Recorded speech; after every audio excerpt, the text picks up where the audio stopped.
Few weeks, officials in each state, commonwealth, and district, without regard to party or political preference, have certified the winning candidates.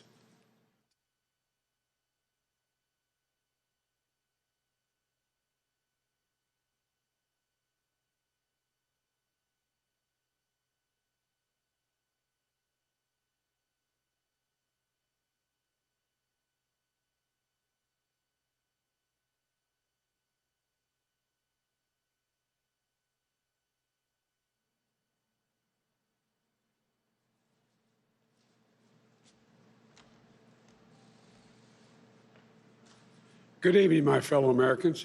Over the past few weeks, officials in each state, commonwealth, and district, without regard to party or political preference, have certified the winning candidates. Today, a member of the Electoral College, representing the certified winner, cast their votes for President and Vice President of the United States in an act just as old as our nation itself. And once again, in America, the rule of law, our Constitution, and the will of the people prevailed. Our democracy pushed, tested, threatened, proved to be resilient, true, and strong. The Electoral College votes, which occurred today, reflect the fact that even in the face of a public health crisis unlike anything we've experienced in our lifetimes, the people voted. They voted in record numbers. More Americans voted this year than have ever voted in the history of the United States of America. Over 155 million Americans were determined to have their voices heard and their votes counted. In the start of this pandemic, this crisis, many were wondering how many Americans would actually vote at all. But those fears proved to be unfounded. We saw something very few predicted, even thought possible. The biggest voter turnout in the history of the United States of America. A number so big that this election now ranks as the clearest demonstration of the true will of the American people. One of the most amazing demonstrations of civic duty we've ever seen in our country. It should be celebrated, not attacked. More than 81 million of those votes were cast for me and Vice President-elect Harris. That, too, is a record. More than any ticket has received in the history of America. It represents a winning margin of more than 7 million votes over the number of votes cast for my opponent. Together, the Vice President-elect Harris and I earned 306 electoral votes, well exceeding the 270 electoral votes needed to secure victory. 306 electoral votes is the same number of electoral votes that Donald Trump and Vice President Pence received when they won in 2016. Excuse me. At the time, President Trump called the Electoral College tally a landslide. By his own standards, these numbers represented a clear victory then, and I respectfully suggest they do so now. If anyone didn't know before, they know now. What beats deep in the hearts of the American people is this: democracy. The right to be heard, to have your vote counted, to choose leaders of this nation, to govern ourselves. In America, politicians don't take power. People grant power to them. The flame of democracy was lit in this nation a long time ago. And we now know nothing, not even a pandemic or an abuse of power, can extinguish that flame. And as the people kept it aflame, so too did courageous state and local officials and election workers. American democracy works because America makes it work at a local level. One of the extraordinary things we saw this year was that everyday Americans, our friends and our neighbors, often volunteers, Democrats, Republicans, independents, demonstrating absolute courage. They showed a deep and unwavering faith in and a commitment to the law. They did their duty in the face of a pandemic. And then they could not and would not give credence to what they knew was not true. They knew this election was overseen by them, it was honest, it was free, and it was fair.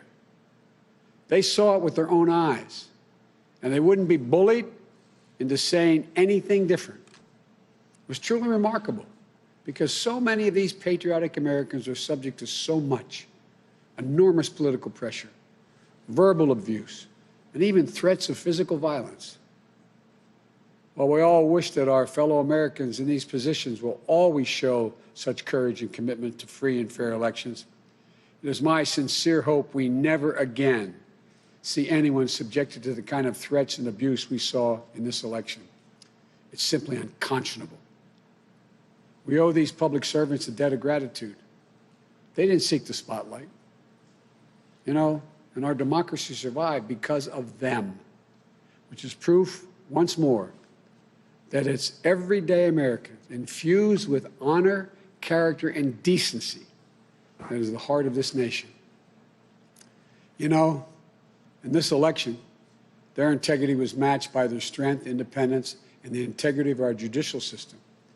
In America, when questions are raised about the legitimacy of any election, those questions are resolved through the legal processes. And that's precisely what happened here. The Trump campaign brought dozens and dozens and dozens of legal challenges to test the result. They were heard again and again. And each of the time they were heard, they were found to be without merit. Time and again, President Trump's lawyers presented arguments to state officials, state legislatures, state and federal courts, and ultimately to the United States Supreme Court twice. They were heard by more than 80 judges across this country, and in every case, no cause or evidence was found to reverse or question or dispute the results. A few states went for recounts. All the counts were confirmed. The results in Georgia were counted 3 times. Didn't change the outcome. The recount conducted in Wisconsin actually saw our margin grow. The margin we had in Michigan was 14 times the margin President Trump won that state by 4 years ago.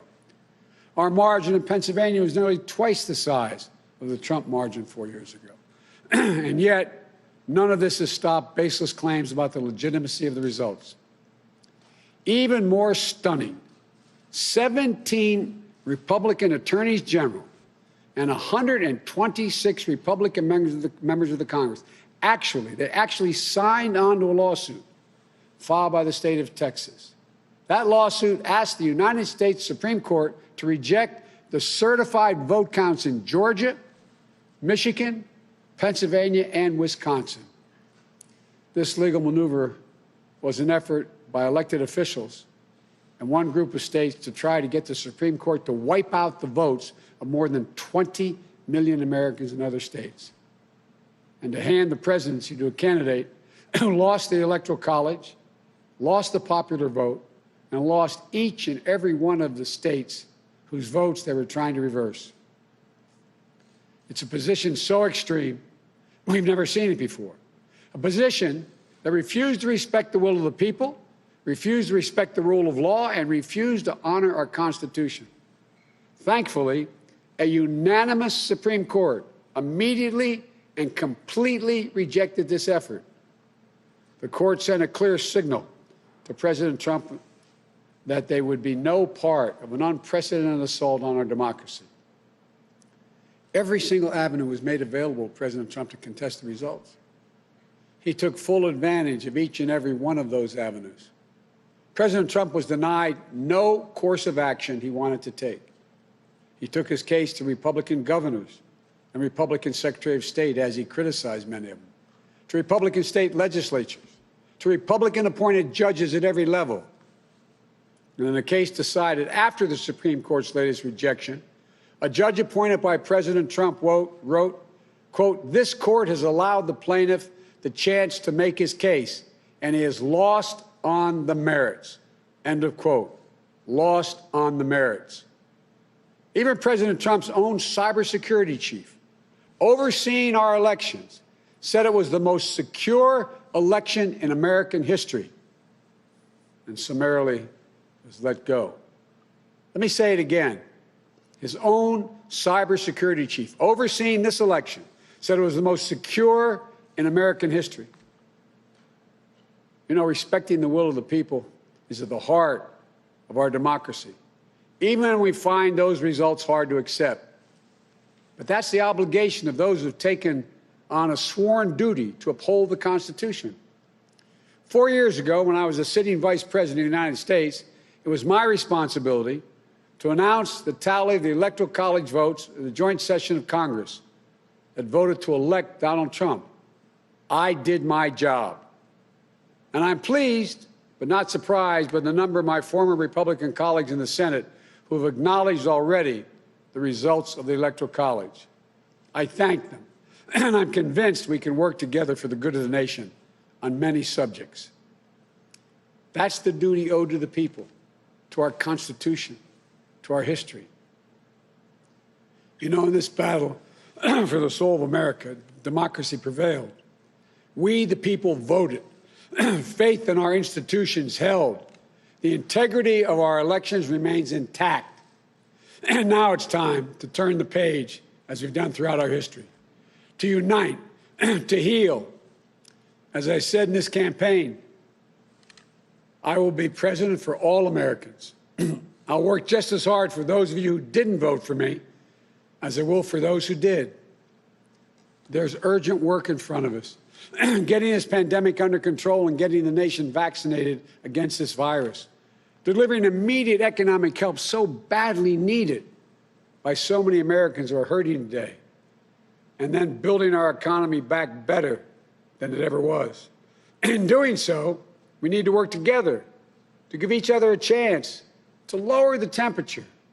And most of all, we need to stand in solidarity as fellow Americans, to see each other, our pains, our struggles, our hopes, and our dreams. We're a great nation. We're good people. We may come from different places, hold different beliefs, but we share in common a love for this country, a belief in its limitless possibilities. For we, the United States of America, has always set the example for the world for a peaceful transition of power. We'll do so again. I know the task before us won't be easy. It's tempered by the pain so many of us are feeling. Today, our nation passed a grim milestone: 300,000 deaths due to this COVID virus. My heart goes out to each of you in this dark winter of the pandemic, about to spend the holidays and the new year with a black hole in your hearts, without the ones you loved at your side. My heart goes out to all of you who have fallen in hard times through no fault of your own, unable to sleep at night, staring at the ceiling, and weighed down by the worry of what tomorrow will bring for you, and equally important, for your family. But we've faced difficult times before in our history. I know we'll get through this one, but together. That's how we get through it, together. So as we start the hard work to be done, may this moment give us the strength to rebuild this house of ours upon a rock that can never be washed away. As in the prayer of St. Francis, for where there is discord, union; where there is doubt, faith; where there is darkness, light. This is who we are as a nation. This is the America we love. And that is the America we're going to be. So thank you all. May God bless you. And may God protect our troops and all those who stand watch over our democracy. Thank you.